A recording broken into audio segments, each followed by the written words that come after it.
চলো প্রথমে ভিডিওটা দেখি তারপর কমেন্ট করব। আজকে আমি জীবনে প্রথমবার বিতে গেট রেডি বানাতে চলেছি। কি মাথা খারাপ হয়ে গেছে। আরে যার মতো সুযোগ পেয়েছিল হালকা করে গেলিয়ে দিয়ে বেরিয়ে গেল। এখন আমি পরে আছি একটা শর্ট আর একটা টপ। এখন আমি পরতে চলেছি এই ড্রেসটা। বিচে পরার মতনই এটা একটা ড্রেস, কিন্তু পরা হচ্ছিল না, তাই ভাবলাম এখানে এসে গেট রেডিটা বানিয়ে নিই। দেখো পেছনে বেস্ট ফ্রেন্ড ছাপড়ি। আরে যে যেরকম পেছনে সুযোগ করে ছাপড়ি বলে দিয়েছে রে দাদাকে। একটা জিনিস দেখাবো তোমাদের গাইস, এই দেখো মানে সবাই মিলে আমাকে দাঁড়িয়ে দাঁড়িয়ে দেখছে। এখন আমাকে আমার বয়ফ্রেন্ড হেল্প করছে দড়ি বাঁধতে। আমি এটাকে কিভাবে ম্যানেজ করি দেখো। ও কি সুন্দর লাগছে আমাকে। সৌরভ আমাকে হেল্প করলো এইভাবে জামাটা পরতে।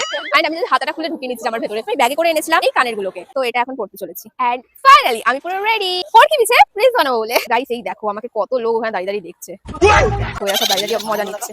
হ্যাঁ সামনে আর মেয়েগুলো সব, আর এরা আমাকে গার্ড দিয়ে দাঁড়িয়ে আছে আমার বন্ধুগণ। আর পৃথিবীর সবচেয়ে সুখী মানুষ হলো যার কোনো রকম কোনো লজ্জা নেই। গ্যাসের দইটাও গলায় বেঁধে দাও। এটা বিচ না না, এটা তো চেঞ্জিং রুম। बेइज्जती है।